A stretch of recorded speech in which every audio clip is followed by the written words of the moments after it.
Hey everyone, as we navigate a cycle of elevated inflation, one of the things I frequently mentioned was that commercial real estate offers some inflation resistance.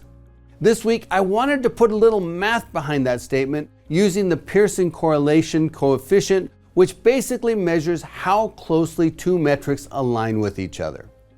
Now, we did a 25-year correlation analysis of rent growth versus inflation for 5 of the 6 property types I'm going to highlight today. For self-storage, we can only do an 8-year analysis. It just has less information available. We had one major inflation surge in that span, but inflation did rise to the 4.5% range on several occasions during the 25-year analyses, and the statistical correlation picks up those inflation cycles.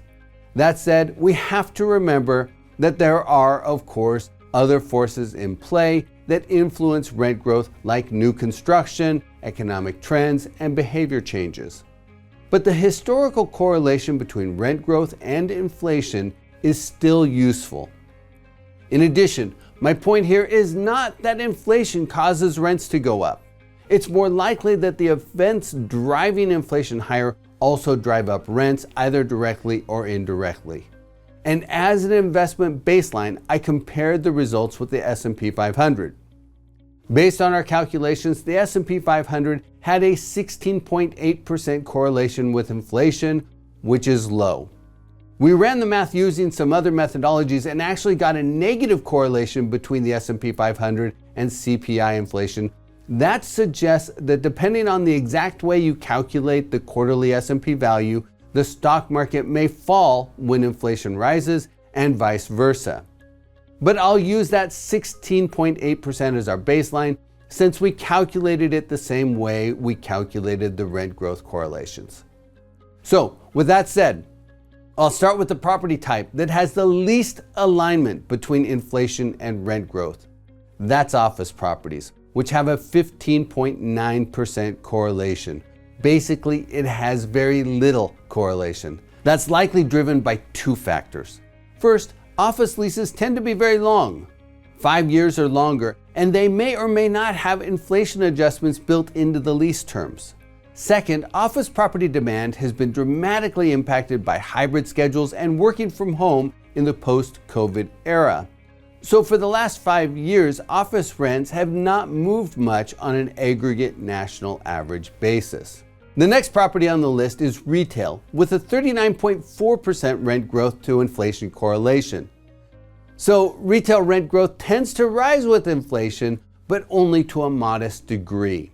Again, retail leases tend to be long, so the rents aren't necessarily going to move with inflation, but retail property leases are more likely to have built-in rent escalators than office properties.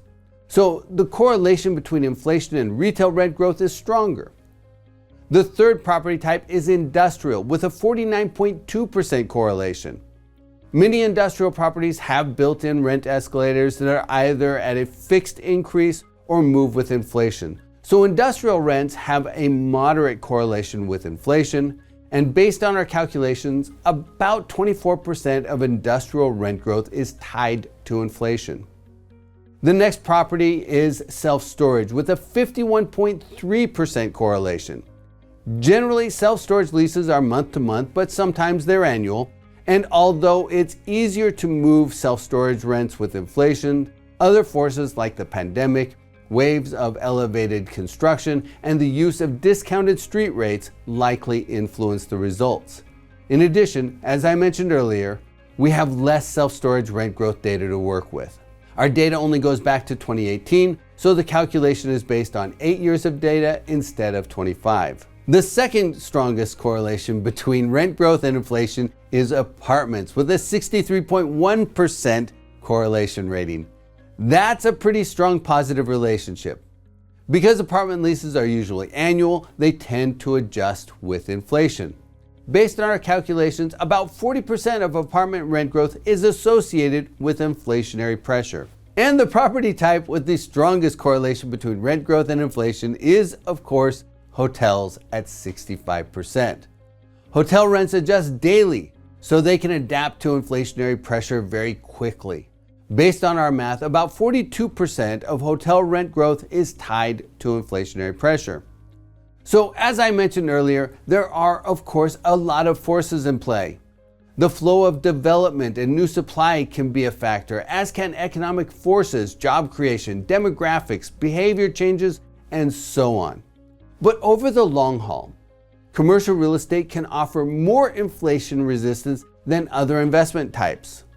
If the S&P 500 has a correlation of 16.8% or possibly even a negative correlation with inflation, then the stronger alignment offered by the rent growth of industrial properties, self-storage, apartments, and hotels may be particularly appealing in the current economic climate, especially if inflation continues to rise and the climate extends into 2027. In addition, diversifying a portfolio to include commercial real estate can offset some of the risk and volatility of other investment classes. And that's something investors need to consider as they keep their eyes on the horizon.